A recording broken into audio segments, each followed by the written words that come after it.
That was the thing she kept returning to afterwards. Julian Varr had gone to Paris in June and was not expected before the spring, and Amelia had checked. She had actually asked her aunt to inquire casually of 2 separate people, because that was the sort of woman she had become in 2 years, and she had been told Paris until March. She saw him come in at 10. He was with the Farrar party. Of course he was.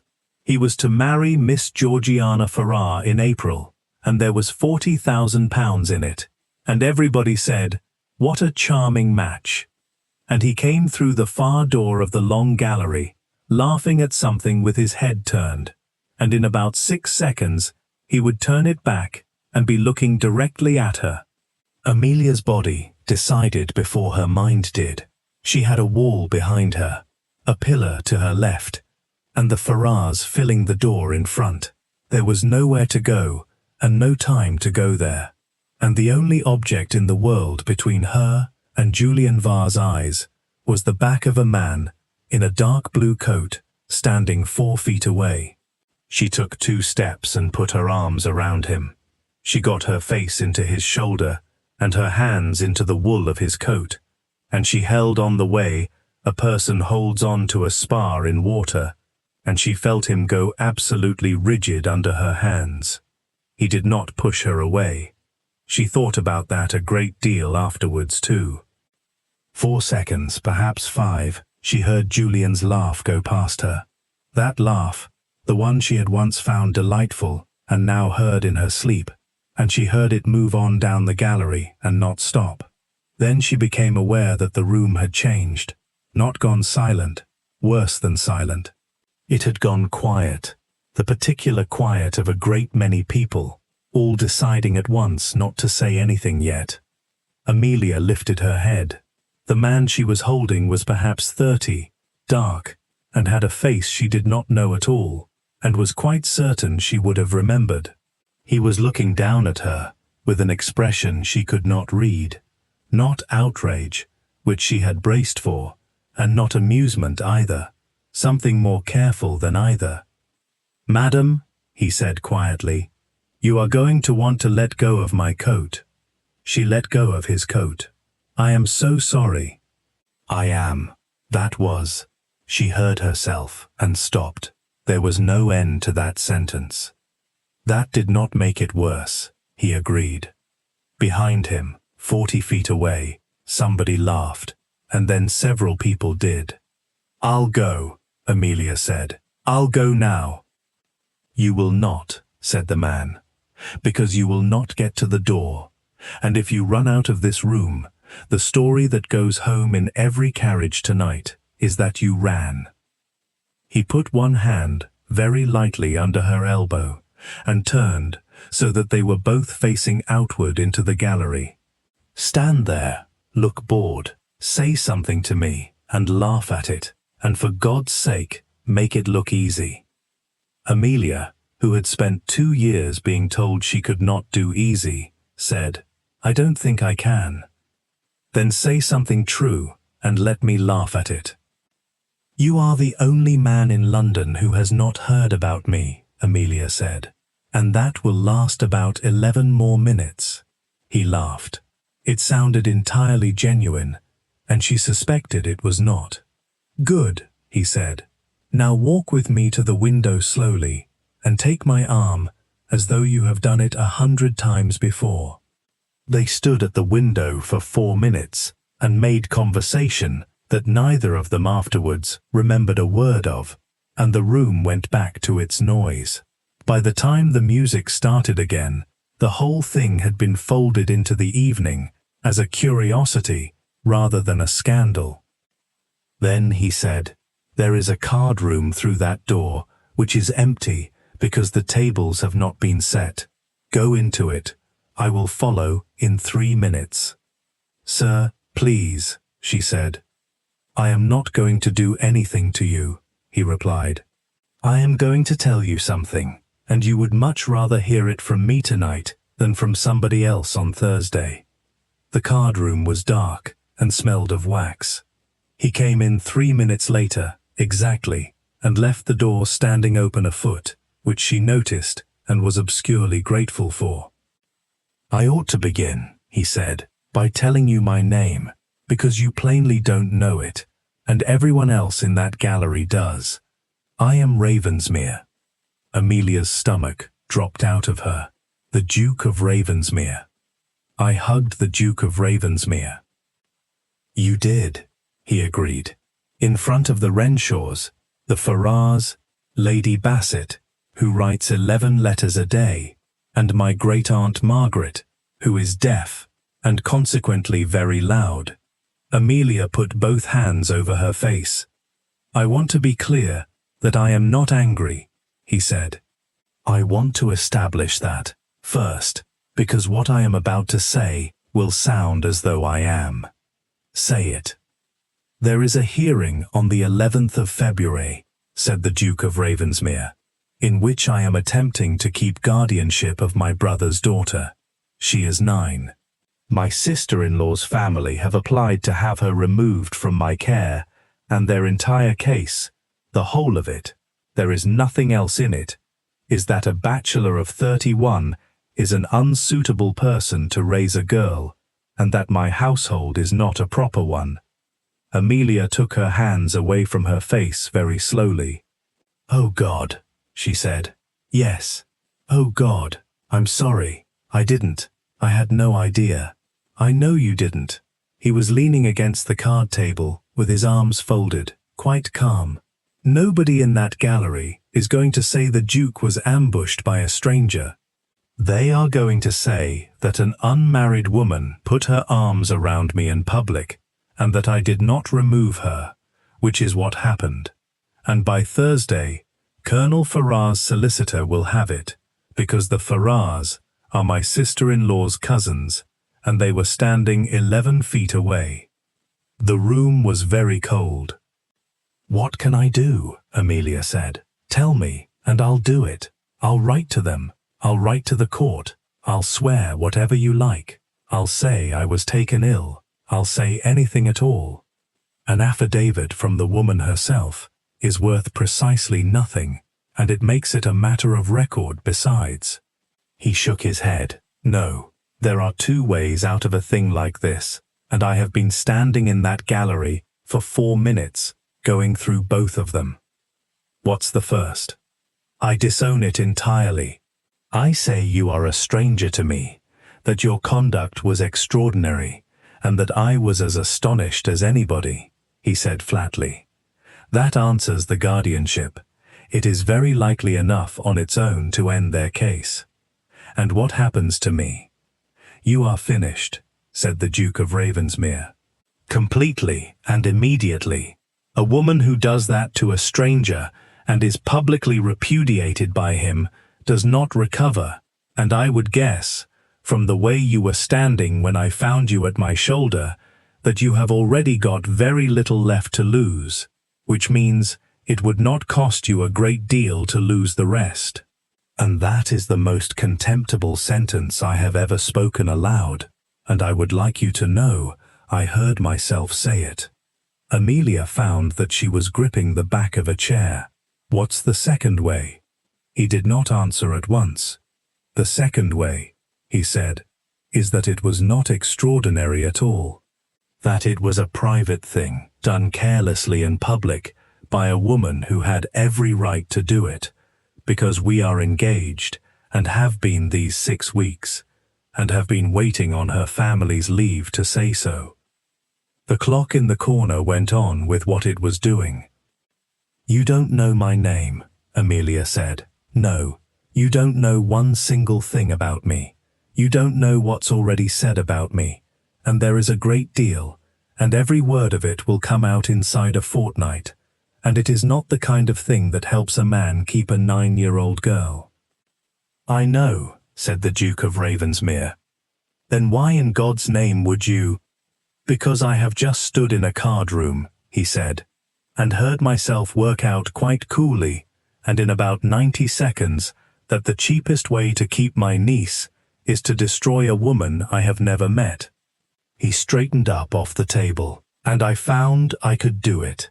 That is the part I am having difficulty with. I found I could do it, and I would have done it, and I would have been perfectly reasonable about it for the rest of my life." He looked at her. Whose was the laugh? "I beg your pardon. You did not grab me because you were frightened of a room. You grabbed me at the exact moment a party came through that door, and you have not once looked at that door since." His voice was not unkind. Whose was the laugh? Amelia Caro stood in the dark card room in her 18-month-old gown. "His name is Julian Verrill," she said, "and I was engaged to him for 2 years, and he is marrying Miss Farrar in April." Something happened in the Duke of Ravensmere's face. "Verrill," he said slowly. "Is he indeed? You know him?" "I know of him." He was looking at the wall, and Amelia had the distinct impression that he had stopped talking to her. "Miss Caro. Amelia Caro. Miss Caro." He came back from wherever he had gone. "I am going to make you an offer, and I want you to think about it overnight and not answer me now, because you have had a very bad hour, and people make poor decisions in a bad hour. Say it anyway." 6 months, said the Duke of Ravensmere. "An engagement publicly announced on Monday.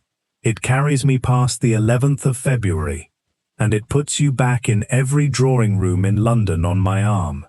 At the end of 6 months, you break it off, publicly, on grounds of your own choosing. And a woman who has jilted a duke is a woman nobody in England will ever pity again." Amelia stared at him. "And what do you get? A household that is a proper one in the eyes of a court for 11 weeks. He picked up his hat. "And I do not have to spend the rest of my life being the man who did the other thing." She did not think about it overnight, because she did not sleep. Her aunt had been magnificent in the carriage, which was worse than being angry. Aunt Sophronia had said nothing at all for 2 miles, and then observed to the window that Lady Bassett had been standing by the second pillar, and that they had better decide what they were going to say before Thursday, because Thursday was when everyone would begin calling. "There's nothing to say. I did it. 40 people saw me do it." "There is always something to say," said her aunt. "It is only that the true things are generally no use." Amelia sat in her room until 4 in the morning with a candle she did not need, and went over it, and could not make it come out any way but one. She had been ruined for 2 years, and had not understood until 9 o'clock that evening that she had not been ruined all the way. There had still been something left, the 11 cards, the aunt who would go about with her, the possibility of some quiet marriage in 3 or 4 years, to a widower with children who did not care what had been said in 26. All of it small, all of it real. She had spent it in 4 seconds to avoid a man's eyes. And a stranger had stood in a card room and offered to spend a great deal more than that to buy it back for her. She wrote her answer at 4 and sent it at 8, and it was 1 line long. "Yes, and I will tell you the whole of it before Monday, and you may withdraw when you have heard it." He came at 11. Aunt Sophronia sat in the corner with her work, and heard every word of it, which Amelia had insisted on, and the Duke had not argued with for a second. "Before I begin, Your Grace, there is something I want said aloud." "Say it." "You've offered me the better half of this. I know that you could have finished me on Thursday and kept your niece and never thought about it again." Amelia had her hands folded, and she made herself keep them still. "So, I am not going to pretend I am doing you a favor, and I am not going to hold anything back to make myself look better, because if this comes apart in February, it comes apart on your niece and not on me. Miss Caro, you'll want to hear it before you're kind to me." The Duke of Ravensmere sat back. "Then tell me," he said. She had met Julian Verrill when she was 19, and he was 26, and he had been the most charming man in 3 counties, and had wanted her obviously and publicly when nobody else particularly had. They were engaged for 2 years. Her father was dying through the whole of it, a long, slow, wasting business, and Julian had made himself indispensable in that house. He carried messages. He sat with her father. He took the accounts off Amelia's hands in the second winter because she was worn thin with nursing. And everybody said, "What a comfort, and what a fortunate girl." He had the run of the place for 18 months. Amelia said, "I gave it to him. Nobody made me." Her mother's piano had gone in the spring of 25, sold for a debt Amelia never saw the paper for, to a dealer in Bath. The house at Fen Ditton, her mother's, left to Amelia in her own right, which was the one thing her father's illness could not touch, had been let, then let badly, then let to a man who kept sheep in the orchard and pulled out the glass house for the lead. And by the time Amelia went down herself in the autumn, there was £1,100 of damage on a property worth £4,000. And Julian had signed every one of the agreements as her agent, and she had given him that authority in writing when she was 20 and her father was dying upstairs. "None of it is theft," she said. "That is the thing I have had 2 years to understand. Every single piece of it. He had my hand on a paper.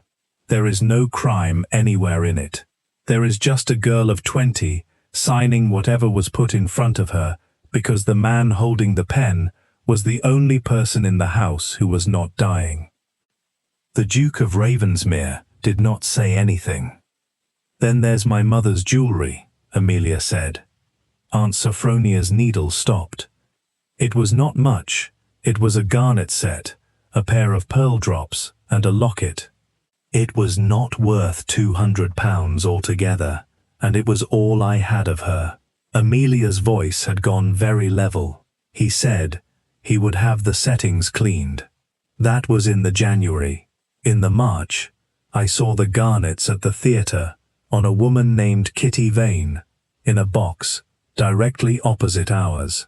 Julian was in the box with her, and he saw me see it, and he raised his glass to me. Somewhere in the house, a door closed.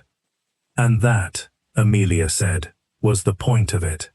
That is what I did not understand for another year. He did not need the garnets. £200 is nothing to him. He put them on that woman and sat her opposite me, so that I would see, because the whole of the last year was arranged so that I would see. He wanted you to break it off, said the Duke slowly. He wanted me to break it off badly, publicly, hysterically. She almost smiled. A man cannot jilt a dying man's daughter and stay in society. But if she runs mad and throws him over in front of the Ashworths, which I did, Your Grace, I did exactly that in a supper room at the top of my voice, then he is a very patient man who bore a great deal, and in the 2 years since, he has been charming about me. Amelia looked at her hands. That is the whole of his method, and it is unanswerable. He is never cruel. He says my name kindly.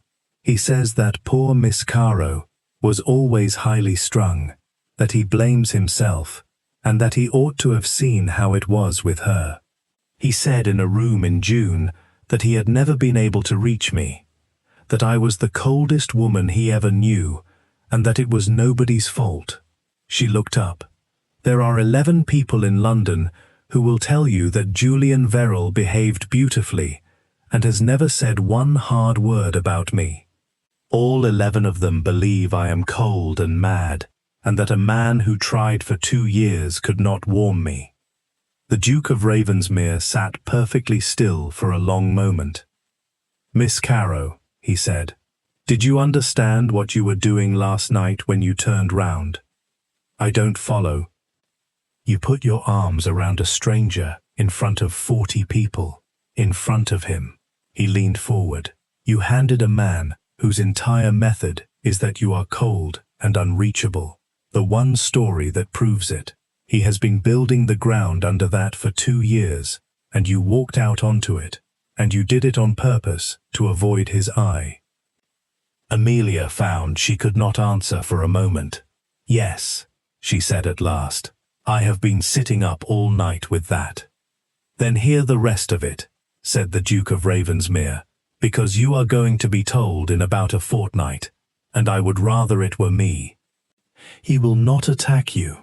He will be heartbroken for you. He will go about London saying that he always feared something of this sort, and that the poor creature has thrown herself at a duke in a public gallery, and that he wishes there had been somebody to look after her. He paused.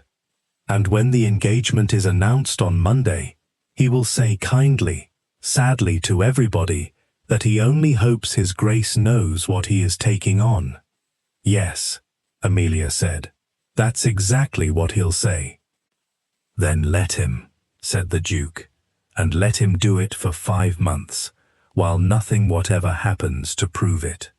That is the whole of my plan, Miss Carrow, and it is not very clever, and it will work, because a man who says a woman is mad is a man who needs her to do something mad. And if she simply goes to dinners and behaves herself for 5 months, he begins eventually to look like a man with a grievance. Aunt Sophronia set down her work. He'll not wait 5 months, she said. Both of them turned. Forgive me, Your Grace. I have sat here and said nothing for an hour, and I'll say this one thing. Amelia's aunt folded her hands.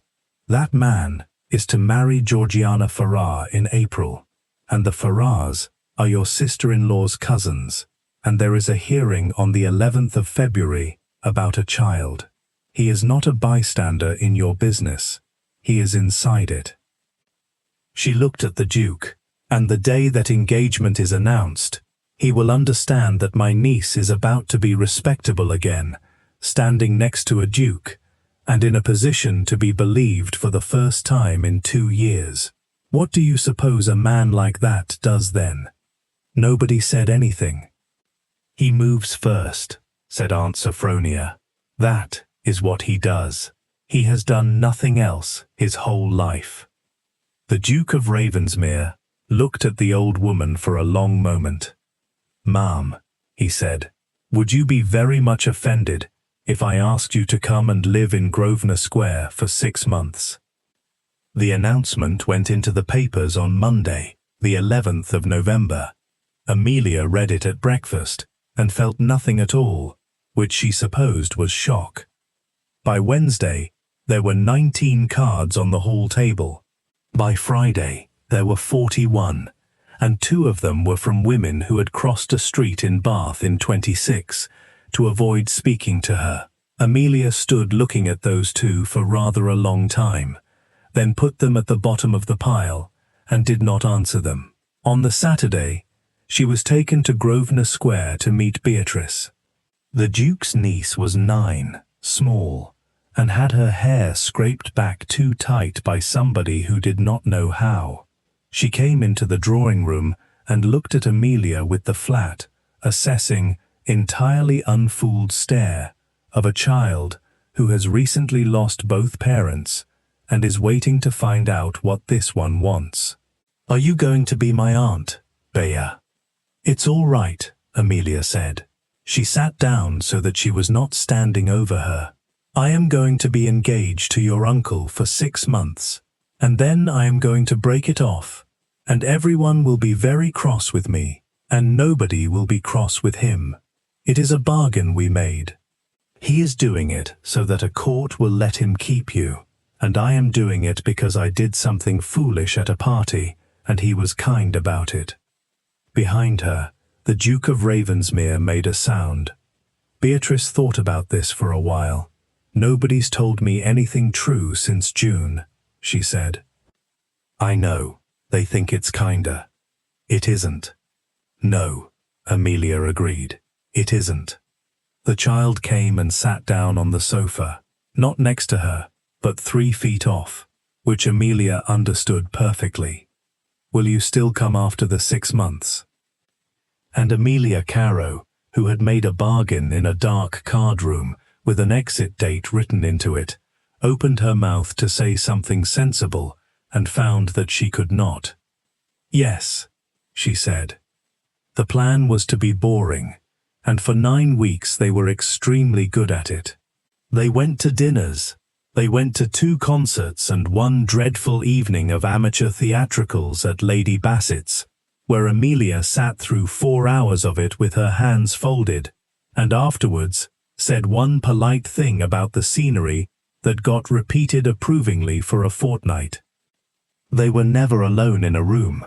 Aunt Sophronia lived in Grosvenor Square from the 15th of November and went everywhere Amelia went, and the Duke of Ravensmere addressed his fiancée as Miss Caro in company for 6 weeks before it began to look strange and he had to be told to stop. And every 3rd day, Verrill did what Verrill did. He was heartbroken about her. He said in 3 separate drawing rooms that he had always feared something of the sort, and blamed himself for not seeing it sooner. He said he had heard the news of the engagement with real joy, and only hoped His Grace understood what he was taking on. He never once said an unkind word, and there was not a syllable in any of it that could be quoted against him. "He is very good," the Duke said in the carriage in December. "He is the best I have ever seen," said Amelia. What she had not expected was that the boring part would be the part that undid her. It was not the balls, it was the mornings, the house in Grosvenor Square at 9, and Beatrice's hair. Somebody had been scraping it back too tight since June, and Amelia had asked the 3rd time she came whether she might do it instead. Beatrice had said, "If you like," in a voice designed to convey total indifference, and had sat down on the stool before Amelia had finished the sentence.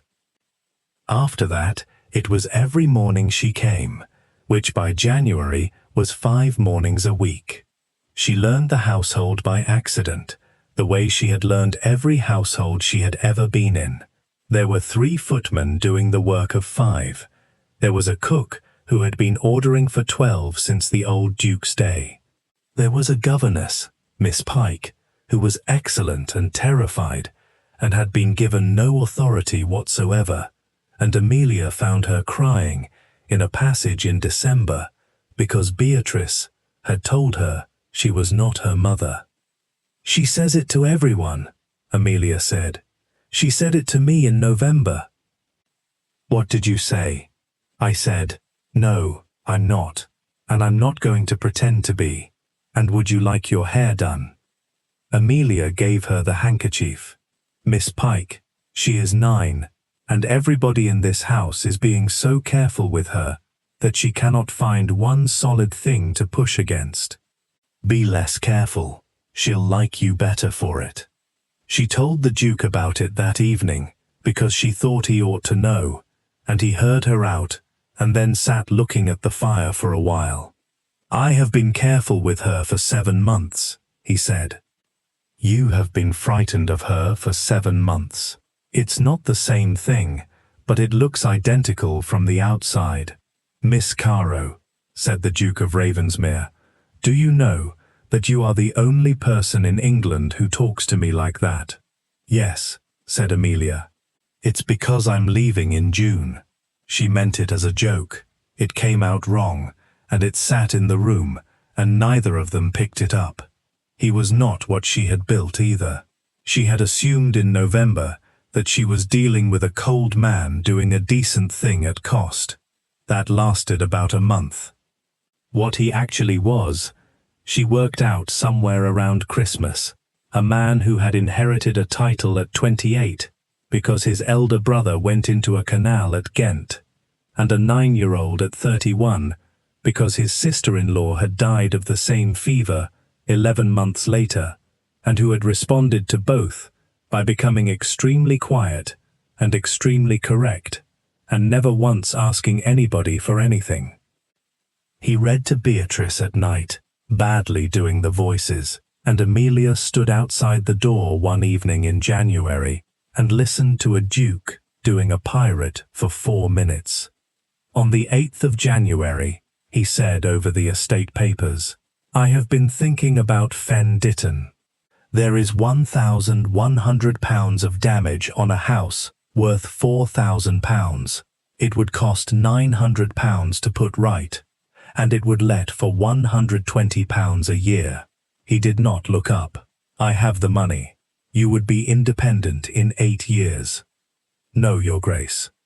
"Miss Caro, I have been given things by a man before," Amelia said, "and it took me 2 years to understand what I'd paid for them, and I am not doing it again, not even with you, and I know you are not him, and that is precisely why I am not going to let you."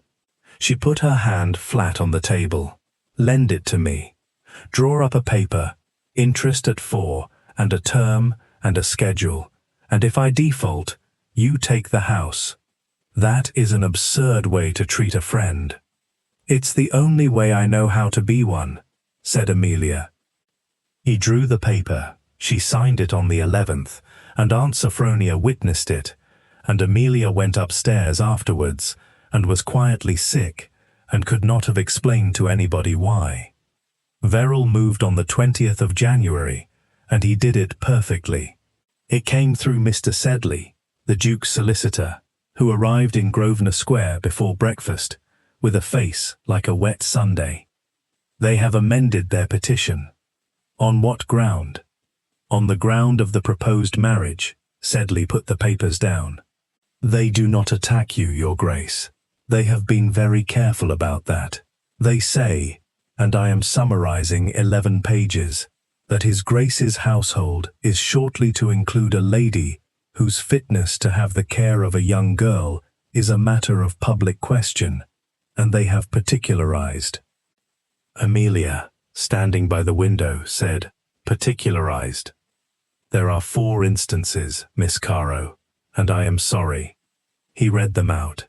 The scene in the supper room at the Ashworths in 26, when she had broken her engagement at the top of her voice, in front of 30 people. The gallery at the Renshaw ball in November. A statement from a physician in Bath, who had attended her in the spring of 26, when she had not slept for 9 days after her father's funeral, and her aunt had called somebody in. A statement that used the word nervous 4 times, and was not technically untrue in any particular, and the 4th was Kitty Vane. "There is an affidavit from a Mrs. Catherine Vane," Sedley said, "who deposes that in March of 26, Miss Caro accosted her at the theatre in a public box and accused her before witnesses of wearing stolen jewelry." Amelia sat down. "I didn't accost her," she said. I looked at her across a theatre for about 4 seconds, and then I left." "Did you say anything to anybody?" "I said to my aunt in the corridor that the woman was wearing my mother's garnets. Her hands were shaking now, and she put them in her lap. There were people in that corridor. I don't know who. I don't know what they heard. It was 2 years ago, and I was—" She stopped. "It was 2 years ago." The room was very quiet. Mr. Sedley asked, "The Duke of Ravensmere, whose hand is behind this?" "The petition is Colonel Farrar's, Your Grace." "That is not what I asked."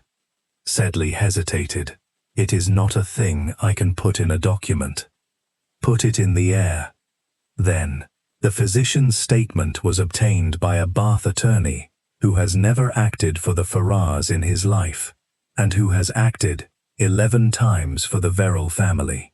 Sedley took his spectacles off, and Mrs. Vane is now living in a house in Marylebone, on which the rent is paid quarterly by a banker's draft I have not been able to trace, and would very much like to. Nobody said anything for a moment. "He is going to put her in a witness box," Amelia said. "The woman who wore my mother's jewelry is going to stand up in front of a court and say I am mad, and be believed, because everything she says will be true. Miss Caro, it's all true. Don't you see? Amelia was on her feet. I did shout in a supper room. I did not sleep for 9 days. I did hug a stranger in a gallery in front of 40 people. Every single fact in that petition is a fact. Her voice cracked. That is what he does.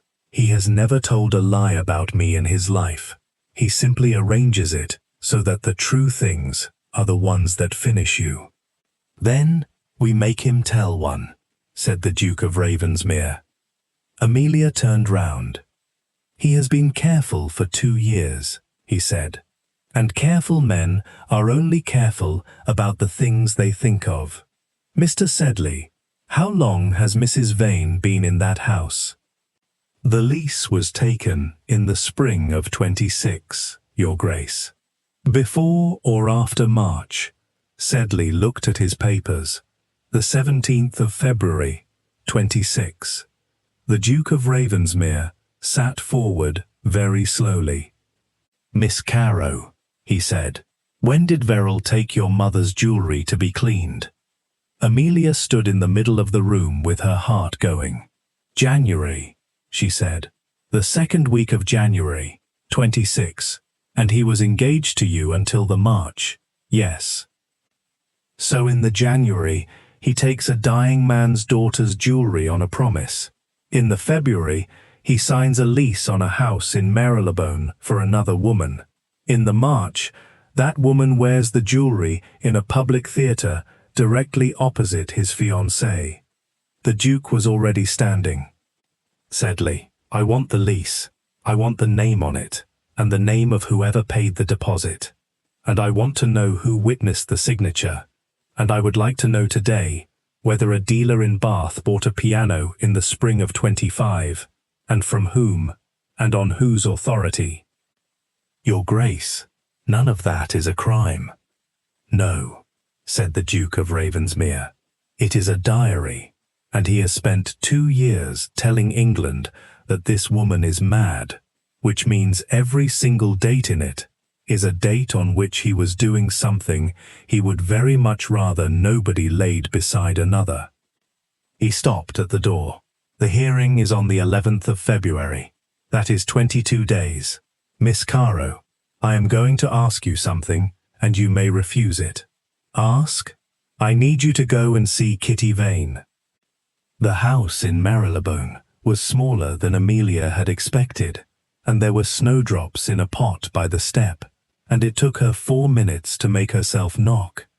Kitty Vane opened the door herself, which meant there was no servant, which was the first thing Amelia had not known.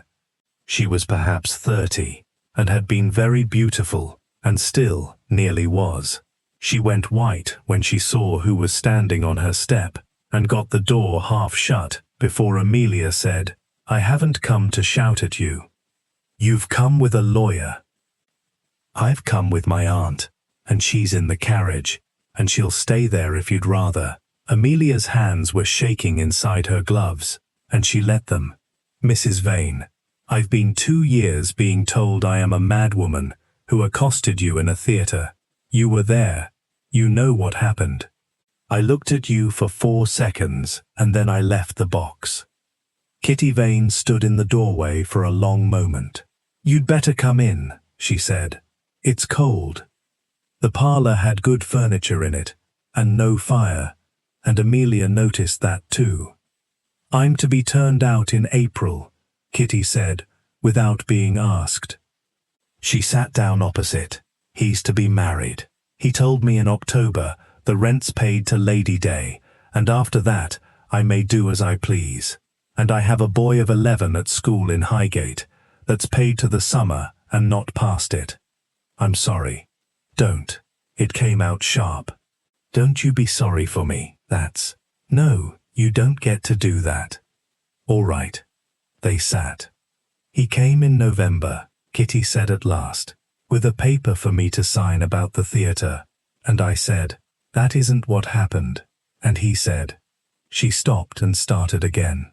He said it was near enough, and that I'd remember it better when I'd read it a few times, and that a woman in my position ought to think about the summer term at Highgate.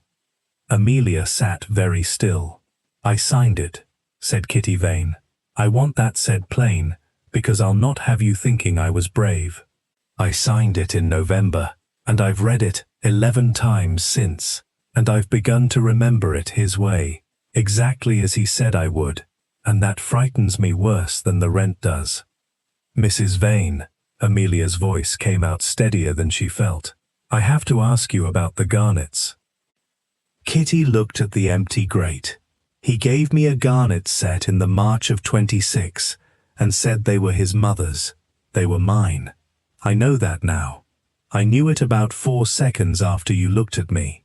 She was not crying, and her face had gone hard with the effort of it. "I gave them back to him that night, and he laughed at me. I've thought about that box for 2 years, Miss Caro. I sat in it, in another woman's jewelry, and I did not know, and you looked at me, and there was nothing in your face. But," she stopped, "there wasn't anything in your face at all." She said, "That's what I couldn't get past. You just looked and went, and I remember thinking, she's done this before, not the theatre, the going." Amelia found that she could not say anything. "He'd told me you were cold," said Kitty Vane. "He told me that all the time. He told me you'd never once looked at him the way I did, and that it was a mercy to him what we were doing." She laughed, and it was an awful sound. "He tells you the same about her, I expect. The Farrar girl, whoever's next." "He does," said Amelia. "He will." "There's a thing I've got," Kitty said abruptly. "I don't know if it's worth anything, and I've kept it 2 years out of spite and not sense." "What is it?" "The lease on this house." She was already getting up. "I signed it. Him and me both, in the February. My name and his, because a woman alone couldn't take it, and he'd not have his own name on it alone, and the man of business made him put in the date the agreement was made, which was the 9th, and the day I moved in, which was the 22nd. She came back with a folded paper and stood holding it. "The 9th of February, said Kitty Vane. "Now, when did he take your mother's things to be cleaned?" "The 2nd week of January." "So he had your jewelry in his pocket," Kitty said, "when he sat in an attorney's office and signed a paper to put me in this house, and he was engaged to you till the March." She held the lease out. "Mrs. Vane, if you give me this, you'll be turned out in April, and there's no summer term at Highgate." "There's no summer term at Highgate anyway," said Kitty Vane. "He told me that in October, and I've been pretending otherwise since. Take it, and don't you thank me either. I'm not doing it for you. I signed a paper in November that said you shouted at me, and I've been reading it till I believed it, and I'd like to have done one thing about him before I'm finished." The hearing was on the 11th of February, and it lasted 2 hours and 20 minutes, and Amelia was not permitted to speak at all. She sat at the back with Aunt Sophronia, and listened to Colonel Farrar's counsel describe her for 40 minutes as a nervous, unfortunate, publicly unstable young woman about to be introduced into a household containing a child. Every particular of it was true, and she sat with her hands folded and did not move her face once. Then Mr. Sedley stood up and put 4 dates in front of the court. He did not attack Amelia's character, because there was nothing to defend. He did not call Kitty Vane, because Kitty Vane's affidavit was on the other side, and Sedley had said from the beginning that a witness who contradicts herself is a gift to the opposition. He did something much worse. He observed that the petitioners relied on an affidavit from a Mrs. Catherine Vane. He observed that Mrs. Vane resided at 11 Devonshire Place. He produced the lease of that house, signed on the 9th of February, 1826, by Mrs. Vane and by Mr. Julian Verrell, and he laid beside it the dates on which Mr. Verrell had been the affianced husband of Miss Amelia Caro, the 12th of March, 1824, to the 11th of March, 1826. Then he asked the court to consider one thing only, and it took him 11 words. Who, may I ask, found this witness for the petitioners? And when it came apart in about 9 minutes, Colonel Farrar had not known. That was clear inside the first 3. He was a hot, honest, stupid man who had been handed a solicitor and an affidavit by his daughter's intended, and had asked no questions at all. And when he understood publicly in a courtroom, with the whole thing spread on a table, what had been done in his name and to whose account it would be laid, he stood up and asked leave to withdraw the petition.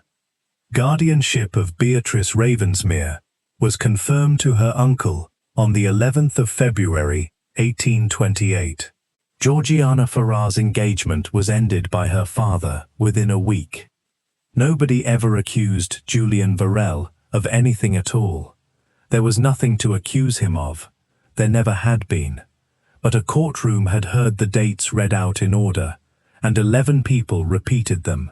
By March, the thing that London knew about Julian Varell was the calendar. January, February, March, and no charming version of it existed, because he had never in his life prepared one. He went abroad in the summer and did not come back for 9 years. Kitty Vane was turned out of Devonshire Place in April.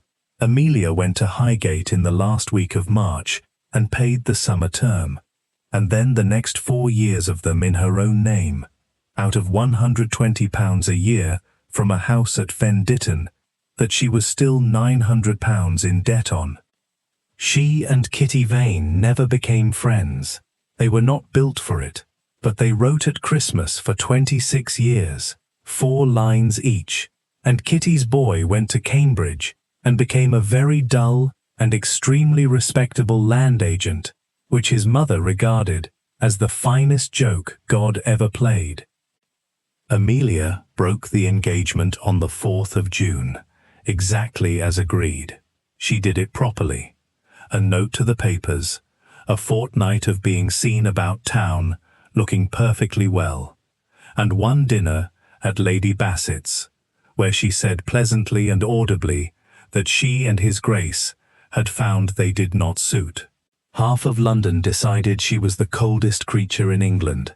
The other half decided she was a woman who had jilted a duke, which turned out to be a form of celebrity, and by August she had more invitations than she could answer and refused most of them.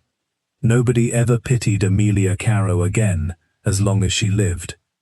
She did not go back to Grosvenor Square. That had been the arrangement, and she kept it. 5 weeks of it, which nearly killed her, and which she never once complained about, because she had signed a paper and knew exactly what she had signed. He came to Fen Ditton on the 14th of July. She was in the orchard where the glass house had been, in an apron doing something to a wall, and she heard the gate and did not turn round for a moment, because she knew the sound of that particular horse and needed the moment. "Miss Carow," said the Duke of Ravensmere, "Beatrice has written you 11 letters, and I have posted 9 of them, and I have burned 2 because they were unkind about me, and she is 9 and does not need that in the world." Amelia put down the trowel. "Say what you came to say." "I have been 5 weeks working out how to ask you a question you were actually free to answer," said the Duke of Ravensmere, "and I have failed because there is no such question. You owe me for 11 weeks of an engagement and £900 on a house, and I am the man who kept your name out of a courtroom. There is no version of me, standing in this orchard, that is not weighted." He took his hat off. "So I am not going to ask you. I am going to tell you a true thing, and then I am going to go home. And if you want anything to come of it, you will have to come and find me, and I will wait as long as that takes." "Tell me then." "I have not once thought about the gallery," he said. "Not since November. Everybody in England thinks that is the beginning of this, and it is not. The beginning of it is that you sat down on a floor with a 9-year-old and told her the entire truth about a bargain that made you look bad, because she had asked you a question and nobody had answered one honestly since June. He put his hat back on. That's all. Good afternoon, Miss Caro. He was 11 feet from the gate when Amelia said, "You'll want to come back." He stopped. "There's no fire lit in the house, and there's one chair," she said, "and I have a wall to finish. And if you're stopping, you can hold the line for me, because I've been doing it with a stone these 3 days like an idiot." The Duke of Ravensmere came back down the orchard. "That is not an answer." "No," Amelia agreed. She picked the trowel back up. "It's an offer you'll find there better." They were married at Fen Ditton in the September, in a church that held 60, and Aunt Sophronia cried steadily and denied it for the next 19 years. Beatrice was 11 at the wedding, and was permitted, after a certain amount of negotiation, to do her own hair, and it looked appalling, and there is a portrait of it. Amelia paid off the £900 in 11 years out of the Fen Ditton rents, on schedule at 4%. And her husband accepted every payment without comment, because he had understood, by about the second one, that arguing would cost him more than the money. The Garnets were never recovered. They had gone through a dealer in Bath in 26, and could not be traced, and Amelia stopped looking in 31. But there is a set of pearl drops that came back, bought at an auction in Bath, by a man acting for Mr. Sedley, at a price nobody ever told her. Beatrice Ravensmere wore them at her own wedding in 39, and her daughter after her, and they are worn still. And once in a while, in the evenings, her husband would look up from whatever he was reading, and ask the thing he never quite stopped asking, "Would you do it again?" The gallery, knowing all of it, and Amelia, Duchess of Ravensmere, would put down her pen. "I'd do it slower," she'd say. If Amelia and the Duke's story stayed with you, hit that like button and send it to someone who's tired of heroines who get rescued. This channel is for the ones who do the rescuing. Now, I want to know what you think about Kitty Vane, because I've argued with myself about her for days. She wore another woman's stolen jewelry. She signed a false affidavit calling Amelia mad, and admitted she'd read it so many times she'd started to believe it. And then she handed over the one piece of paper that ended him, knowing it would put her and her son out on the street. Did she redeem herself, or was she just another woman he used, doing the only thing left? Tell me in the comments. I read everyone. Subscribe, and I'll see you in the next.